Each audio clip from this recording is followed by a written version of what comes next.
السلام علیکم۔ آج پیر ہے جولائی کی 6 تاریخ۔ میں ہوں خالد حمید، خبروں کے ایک بلٹن کے ساتھ۔ تہران میں ایران کے سابق سپریم لیڈر آیت اللہ علی خامنائی کی آخری رسومات کے موقع پر بڑی تعداد میں سوگوار جمع ہیں۔ ایرانی حکام اور سرکاری میڈیا کے مطابق جنازے کے جلوس میں شرکت کے لیے لاکھوں افراد دارالحکومت کی سڑکوں پر موجود ہیں۔ ادھر اسرائیلی فضائی حملوں میں جنوبی لبنان کے علاقے نابتیہ کو نشانہ بنایا گیا، جہاں کم از کم 4 افراد جاں بحق ہونے کی اطلاعات ہیں۔ یہ حملہ گزشتہ ماہ امریکہ کی ثالثی میں طے پانے والے جنگ بندی معاہدے کے باوجود کیا گیا ہے۔ دوسری جانب غزہ میں اسرائیلی ڈرون حملوں کے نتیجے میں کم از کم 6 فلسطینی جان سے ہار گئے۔ ادھر حماس نے خاتمے کی جنگ کا حوالہ دیتے ہوئے اپنی گورننگ باڈی تحلیل کرنے کا اعلان کیا ہے۔ مقبوضہ مغربی کنارے میں رام اللہ کے قریب واقع ایک فوجی چوکی پر فلسطینی ذرائع کے مطابق اسرائیلی فوج کی جانب سے ہسپتال منتقلی میں تاخیر کے بعد 4 ماہ کا ایک فلسطینی بچہ دم توڑ گیا۔ اور اب ان خبروں کی تفصیل۔ تہران میں سابق ایرانی سپریم لیڈر آیت اللہ علی خامنائی کے جنازے کا جلوس اپنے مقرر راستے پر جاری ہے۔ ایرانی سرکاری میڈیا کے مطابق جلوس گرینڈ مسلح سے شروع ہوا، جہاں گزشتہ 2 روز سے عوام کو آخری دیدار کا موقع فراہم کیا جا رہا تھا۔ رپورٹس کے مطابق جلوس تقریباً 10 کلومیٹر کا فاصلہ طے کرے گا اور اس کے 10 سے 12 گھنٹے تک جاری رہنے کا امکان ہے۔ ایران کے صدر مسعود پزشکیان نے اپنے بیان میں کہا ہے کہ سابق سپریم لیڈر نے قومی اتحاد، عوامی خدمت اور یکجہتی کی اہمیت پر زور دیا تھا۔ ان کا کہنا تھا کہ حکومت ایران کی ترقی، عزت اور استحکام کے لیے اپنی کوششیں جاری رکھے گی۔ ایران کے آرمی چیف میجر جنرل امیر حاتمی نے کہا ہے کہ سابق سپریم لیڈر کے قتل کے ذمہ دار افراد کو انصاف کے کٹہرے میں لایا جائے گا۔ انہوں نے مزید کہا کہ ایران کی مسلح افواج نئے سپریم لیڈر آیت اللہ سید مجتبی خامنائی کی قیادت میں اپنی ذمہ داریاں پوری ثابت قدمی کے ساتھ انجام دیتی رہیں گی۔ جنوبی لبنان میں اسرائیلی میزائل حملے میں 4 افراد شہید ہو گئے ہیں۔ لبنان کی سرکاری خبر رساں ایجنسی کے مطابق یہ حملہ نابتیہ الفوقہ میں ایک گاڑی کو نشانہ بنا کر کیا گیا۔ ادھر غزہ کی پٹی پر اسرائیلی حملوں کا سلسلہ جاری ہے۔ طبی ذرائع کے مطابق مختلف علاقوں میں ہونے والے حملوں میں کم از کم 6 فلسطینی شہید اور 20 دیگر زخمی ہو گئے ہیں۔ اطلاعات کے مطابق خان یونس میں الرشید اسٹریٹ پر ایک گاڑی کو اسرائیلی ڈرون حملے کا نشانہ بنایا گیا، جس میں 4 افراد جان سے گئے جبکہ 16 زخمی ہو گئے۔ جنوبی غزہ کے علاقے المواسی میں بے گھر افراد کے خیموں پر حملے میں مزید 2 فلسطینی جاں بحق اور متعدد زخمی ہو گئے۔ یہ حملے ایسے وقت میں کیے گئے ہیں جب غزہ کو طبی سامان کی شدید قلت اور انسانی بحران کا سامنا ہے۔ غزہ کی وزارت صحت کا کہنا ہے کہ جنگ کے آغاز سے اب تک اسرائیلی حملوں میں جاں بحق ہونے والوں کی تعداد 73,098 ہو گئی ہے، جبکہ زخمیوں کی مجموعی تعداد 1,73,571 بتائی گئی ہے۔ وزارت کے مطابق گزشتہ 24 گھنٹوں کے دوران 5 افراد جاں بحق اور 7 زخمی ہوئے، جبکہ مزید 3 ہلاکتوں کی تصدیق اور 2 لاشیں ملبے سے برآمد کی گئیں۔ دوسری جانب وینزویلا میں گزشتہ ماہ آنے والے طاقتور زلزلوں کے نتیجے میں ہلاکتوں کی تعداد 3,342 تک پہنچ گئی ہے۔ وینزویلا کی وزارت اطلاعات کے مطابق 24 جون کو 7.2 اور 7.5 شدت کے 2 زلزلے آئے تھے، جن کے بعد امدادی کارروائیاں تاحال جاری ہیں۔ حکام کا کہنا ہے کہ امدادی سرگرمیوں میں 3,000 سے زائد بین الاقوامی اہلکاروں کے علاوہ 30,000 مقامی کارکن حصہ لے رہے ہیں۔ ادھر روس نے یوکرین کے دارالحکومت کیف اور اس کے نواحی علاقوں پر بیلسٹک میزائلوں سے حملہ کیا ہے۔ یوکرینی حکام کے مطابق حملے میں کم از کم 11 افراد ہلاک اور 46 زخمی ہوئے، جبکہ متعدد رہائشی عمارتوں میں آگ لگ گئی۔ کیف کے میئر ویتالی کلیچکو نے بتایا کہ فضائی دفاعی نظام متحرک رہا اور شہریوں کو پناہ گاہوں میں رہنے کی ہدایت کی گئی۔ کیف ریجن کی فوجی انتظامیہ کے سربراہ تیمور چینکو کے مطابق حملہ بیلسٹک میزائلوں سے کیا گیا۔ خبر رساں اداروں کا کہنا ہے کہ ایک ہفتے سے بھی کم عرصے میں دارالحکومت اور اس کے گرد و نواح پر یہ دوسرا بڑا حملہ ہے۔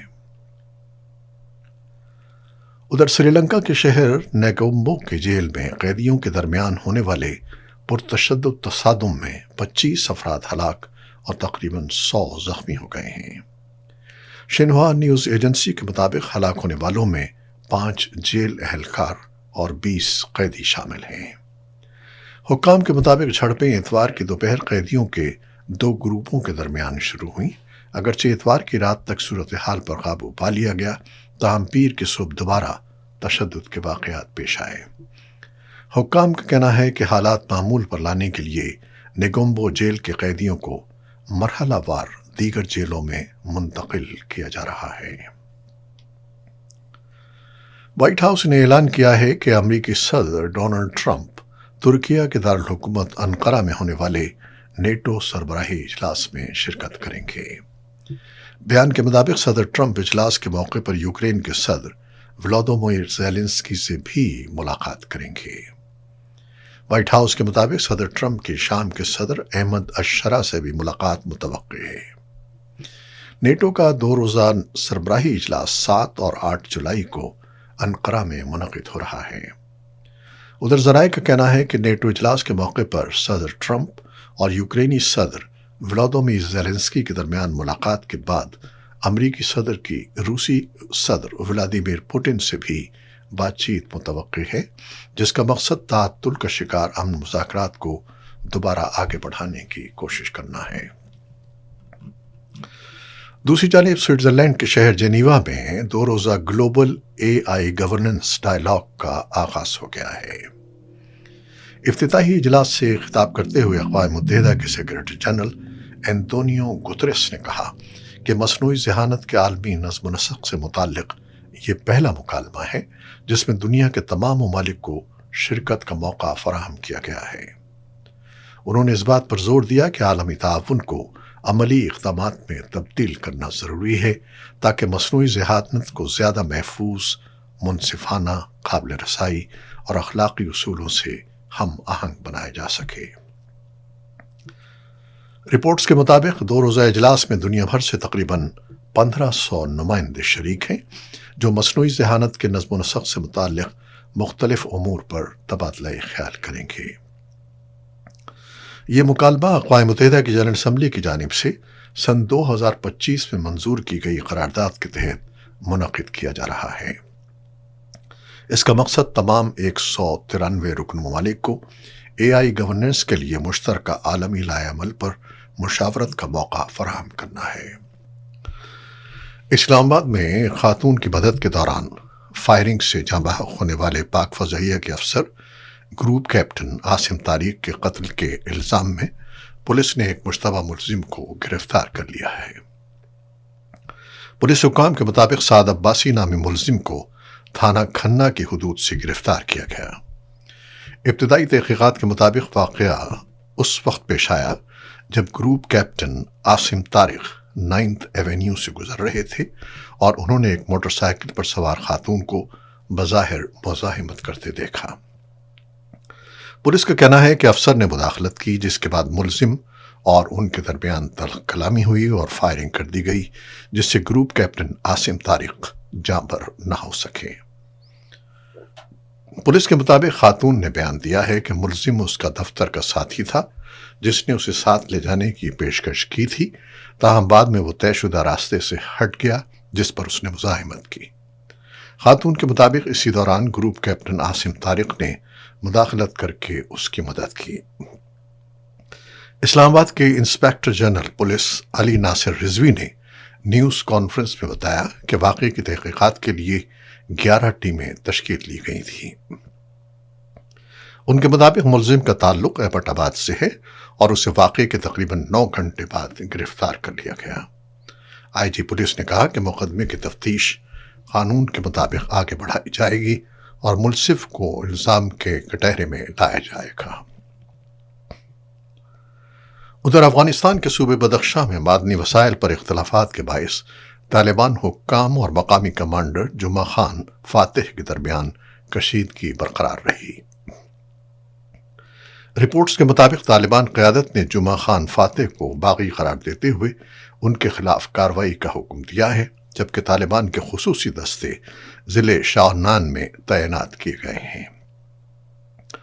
افغان میڈیا کا کہنا ہے کہ بدخشاں کے مختلف علاقوں میں ڈرون نگرانی اور ہیلی کاپٹروں کی پروازیں جاری ہیں، جبکہ جمعہ خان فاتح کی گرفتاری کے لیے درجنوں عسکری گاڑیوں پر مشتمل طالبان دستہ بھی متحرک ہے۔ کھیلوں کی خبریں۔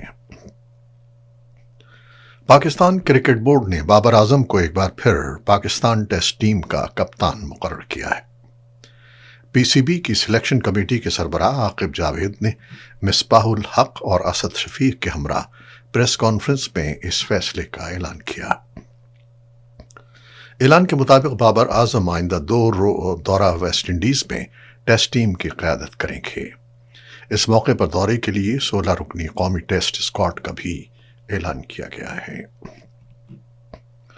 ادھر فٹ بال ورلڈ کپ سن 2026 کے پری کوارٹر فائنل مرحلے میں انگلینڈ نے میکسیکو کو 3 کے مقابلے میں 2 گول سے شکست دے کر کوارٹر فائنل کے لیے کوالیفائی کر لیا۔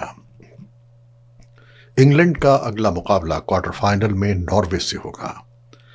ایک اور پری کوارٹر فائنل میں ناروے نے 5 بار کی عالمی چیمپئن برازیل کو 2 کے مقابلے میں 1 گول سے شکست دے کر ایونٹ سے باہر کر دیا۔